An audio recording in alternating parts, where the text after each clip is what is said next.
పర్యావరణ హిత గణేష్ విగ్రహాలంటే అందరూ తయారు చేసేది మట్టితో లేదంటే కాగితపు గుజ్జుతో.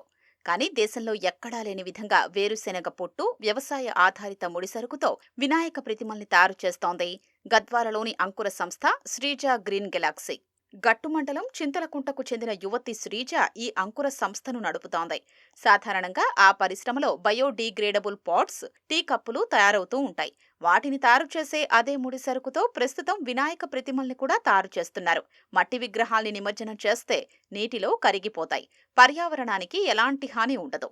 వేరుశెనగ పొట్టుతో తయారైన ఈ విగ్రహాల్ని నిమజ్జనం చేస్తే నీటిలో కరిగిపోవడమే కాదు, జలచరాలకు ఆహారంగా కూడా ఉపయోగపడతాయి. వేరుశెనగ పొట్టుతో తయారు చేసిన ముడి సరుకును యంత్రంలో వేస్తే ప్రతి 10 నిమిషాలకు 2 విగ్రహాలు తయారవుతాయి. అలా రోజుకు 80 నుంచి 100 విగ్రహాలు సిద్ధమవుతున్నాయి.